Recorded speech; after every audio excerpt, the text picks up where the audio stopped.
Welcome, SuperCoach enthusiasts, to the Fantasy Phoenix podcast. With the FIBA break upon us, I thought I would do a bit of a review of the season so far. We're almost halfway through, and so much has happened already. We've had imports let go, multiple injury replacements, and even coaches relieved of their duties. So buckle up, because today we're diving into the wild roller coaster that has been the season so far.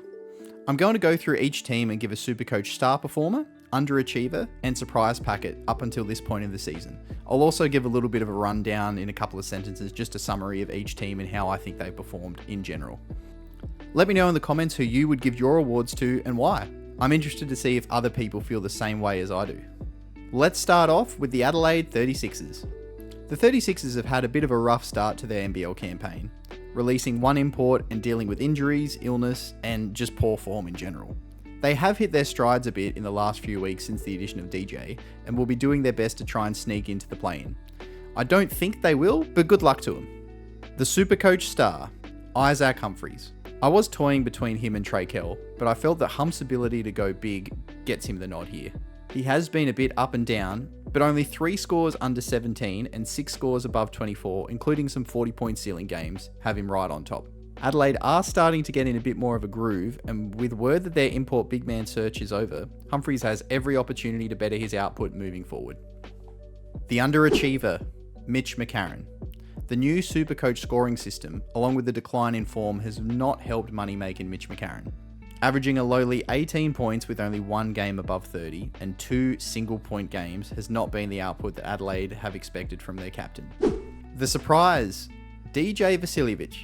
Both the surprise that he's even playing for Adelaide and also in his SuperCoach output, has come out as a man on a mission, and his scoring has reflected that, averaging over 25 points from his 6 games. He's never met a shot he didn't like, and that style of play and high usage rate gives him a decent floor in NBL SuperCoach. If their schedule is a little bit better, he's probably an Adelaide 36er that I'd be looking at. Moving on to the next team, let's jump to the Brisbane Bullets. It's been a yo-yo type year for the Bullets. They went on a bit of a stretch before injury to the starting import PG Shannon Scott and suspension to the starting big man Aaron Baines set them well and truly back. If they can play their best basketball the rest of the way with a full allotment of players, they'll be one of the teams really jostling for a spot in the 6. The Star, Nathan Sobey. Now, he's burnt me and many other fantasy coaches, not even just this year, but in previous years as well. And he has had a couple of poor scores in the teens, but has 6 games of 32 or higher. His hero ball mentality hasn't held the Bullets in some recent games, but as long as he can put the ball in the net, it's great for us coaches. The Underachiever, Aaron Baines. Ignoring the 5-game suspension for his big brain snap, he still has performed poorly when out on the court. Aside from his first game of the year of 34 points, he has 5 scores of 15 or less, including 3 single-digit performances. Not what you would want or expect from the former boomer in Baines. The surprise, Tyrell Harrison. The flip side of Banger's poor performances has allowed Harrison to hit his stride. His last couple of games haven't been crazy, but he has nearly doubled his average from last season and has 7 scores above 20. I've got to give an honourable mention to Bannon here. If he's fit from the start, to be completely honest, he's probably the star based off what we've seen from him so far this year. Let's move on to the Cairns Taipans. They've had an interrupted season with the USA trip along with some injuries to key players. They've only had their full roster available to them for less than a full game so far this year. If all the pieces can stay healthy, I would not be doubting 40 to get them to at least the play-in again this year. The Star, Pat Miller. Injury is the only thing that can hold Pat Miller and his massive pipes back this season. He's averaging 33 points and only 1 score below 28 has him one of the most consistent scorers in the league.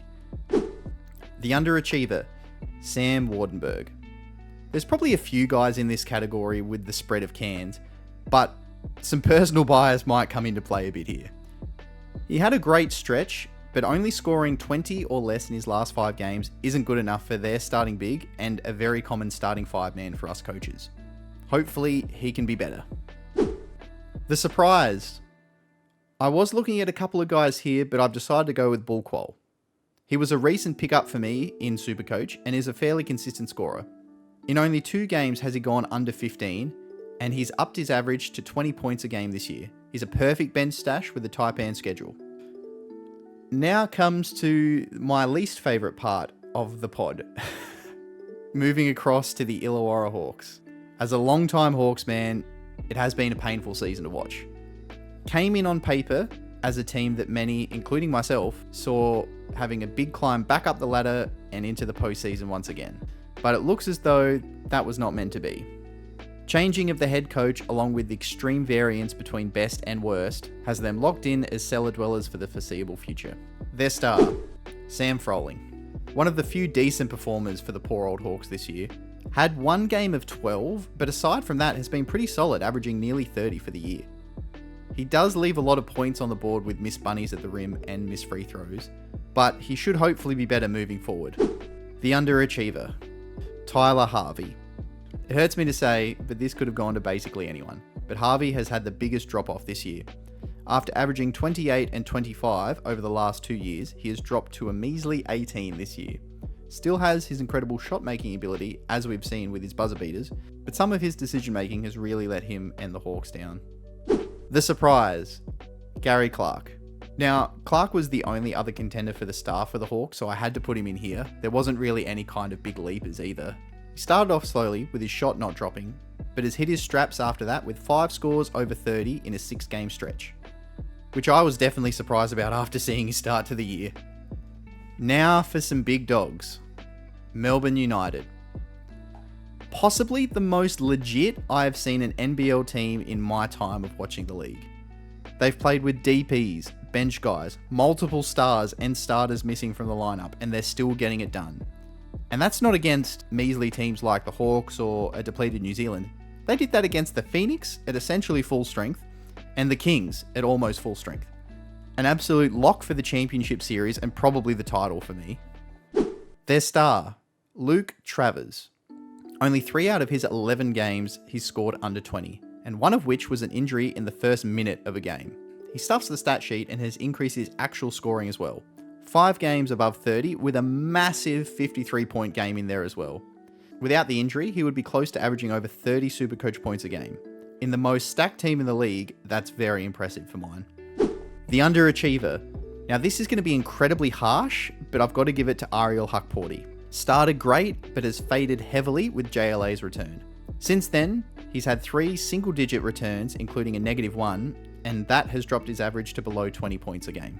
His start to the year was everything we needed from a SuperCoach point of view, but unfortunately, I don't think he gets back to anywhere near those heights with JLA out there dominating. The surprise, Chris Golding. The new scoring system really benefits the players that can put the ball in the hoop, and no one does that better than CG43. 8 games above 20, showcased by the massive 51-point outing in his last game. Never doubt this man's ability to make tough shots. Now we jump across the pond to the New Zealand Breakers. As a West Coast Eagles supporter, I know the true pain of injury toll ruining a season, and for the poor Breakers, I think that's the case for them. Of their starting roster, they have lost 3 of their best 4 or 5 players to injury. That includes season ending.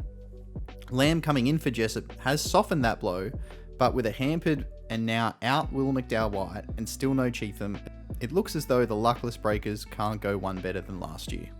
Despite their poor performance on the court, they do have some very good performances for us SuperCoach players. The star, Parker Jackson Cartwright. The man gets his points in a variety of ways, and his ceiling is right up there with the very best in the competition, with multiple 50-point games. He's also not dropped under 22 once this year, has been very consistent and a mainstay in my team, and one of the few shining lights for the Breakers this year. The underachiever, Finn Delaney. He had some great games in his last stint in the league, but has not been able to follow through with this one. Only 2 games above 20 for his average of 16 have let down the coaches that jumped on him after Cheatham went down. And I was almost one of them. The surprise, Anthony Lamb. Lamb has been averaging nearly 34 points, and that includes the anomaly game of 5. As a proud captainer in round 18, the first one to crack 90 in a round was just awesome and showed the ceiling and consistency of Lamb. You never want to see a player get hurt, especially as a Justinian Jessup fan, but that has allowed us all a SuperCoach gift. Speaking of the West earlier, now we make the big trip over to their longtime rival, the Perth Wildcats. went from being in a dire position to the hottest team in the league along with Melbourne United in the span of a couple of weeks. John Rillie tightening up rotations and some egos taking a step back have the Wildcats in a position to contend once again. The star, Bryce Cotton. It couldn't be anyone else, could it? The number one averaging player from last year hasn't quite hit those heights this year, but is still averaging over 33 points a game. Despite his subpar performances by his lofty standards, he still hasn't dropped under 20 once and has 7 scores above 35. Doubt this man at your own risk. Underachiever, Keanu Pinder. This might be a bit tough for a guy in a brand new system, but with only 4 games over 30 and averaging 27 points is definitely unders for Keanu. Has shown the ceiling that we knew he would have with that 40 and 50 point output, but aside from that, he is definitely underachieved for the year. The surprise, Christian Doolittle. He did not start well and people were calling for his head along with that of his coach, but they've both turned it around. Has 3 games over 30 in his last 4 and averaging 32 in that time has been a remarkable resurgence. Rightfully putting him in the surprise packet category, especially after how he started the year. We now shift to the Southeast Melbourne Phoenix. Imports not being able to stay on the floor due to both injuries and foul trouble have the Phoenix well down from where they probably should be and expected to be at this point of the year. Their best is right up there, but can they all stay on the floor long enough to utilise it? The star, Alan Williams, has only gone under 30 once since his return from injury and has a great consistent ceiling. His main issue, as I alluded to earlier, has been fouling out, doing so 3 times and has fouled a minimum of 3 times in every single game. If he can get that in check, he may very well be the highest averaging player for the entire year. The underachiever, Mitch Creek. Now this is very, very harsh for a guy averaging nearly 30, but he was the second highest scorer when converted to SuperCoach system from last year at 36.1 and has only eclipsed that score twice this year. He has not been bad, not by any means, but he is underperformed by his lofty standards, which is what the underachieving thing, it doesn't just have to be poor scorers, it's just underachieving. Some people might disagree with that one. The surprise, Will Cummings. With all the firepower around him, he has still performed much better than expected. Some injury-affected scores, but still a very serviceable 25 average. Only under 23 times and has shown a ceiling with 49. Was a great starting pick for my team as well. Now, the 2-time champions. My pick for the championship coming into the year have also had their fair share of injuries. At full strength, they should be up against United going for the elusive back-to-back-to-back. The star, Jalen Adams. Only 1 game under 30 and aside from that has been leading from the front. A few points off his MVP year average. Hopefully once the team gets more time together, he can get back there again. He's also one I'm definitely going to be considering with the Kings' good schedule coming up. The underachiever, Denzel Valentine. With his credentials, along with the injuries to Adams, DJ Hogue, and Galloway to start the year, Valentine is probably underdelivered. This could be a bit of bias for me having him in the early days and losing money and some poor scores from him, but he's had 7 games under 30. For an import level, probably not up there with where he should be. The surprise, Jalen Galloway. Geordie Hunter is probably a little bit stiff here, but it is too hard to ignore that 5-game stretch to start the year for Galloway, where he went 32, 15, 43, 22, and 31, stuffing the stat sheet with points, rebounds, steals, and even some blocks thrown in there. If he's healthy, he's potentially one of the highest averaging players in the league, but hopefully he can come back and get back to those heights for us. Now, the final team in the review, the Tasmania Jack Jumpers. You can never count out the Jackies and Scott Roth. They have multiple guys who can come through in the clutch. Jack McVeigh showcased over the weekend that it's not just Milton Doyle. Will Magnay is probably the key for them. If he can stay healthy, we've seen what he can do, and that can help the Jackies push for another championship series. The star, Milton Doyle. We knew what Doyle could do coming into the year, but despite averaging less, he almost seems to be playing better. His most recent game when he scored 7 was his only score under 21, and he has 5 scores over 35. He's a stud and always one to look at when Tassie have a good schedule. The underachiever, Marcus Lee. To be completely honest, I thought Lee would increase his output when he joined the JJs, especially with the news of Magnay being injured. But he has dropped from averaging almost 25 down to 17, and he's only gone over 25 once. With Will Magnay returning to the side, it's hard to see him doing it again anytime soon. Also, shout out to Verns, who brought in Lee last round, but didn't quite pay off. Was one of those good gambles that unfortunately had the bad outcome. The surprise packet, Jordan Crawford. Now, we knew what Doyle could do, but Jay Crawford's come in and lit it up. Only one game under 20 points and multiple 40-point performances have him in the top 10 overall for average and probably higher than thought preseason. That's a wrap for today's SuperCoach review for the season so far. Thank you everyone for tuning in. Remember to hit that like button if you enjoyed the video and subscribe for more fantasy basketball content. Or hit the follow button if you're tuning in on Spotify. And stay tuned for next week's video where I'll be back to our normal preview show. Until then, enjoy your weekend off.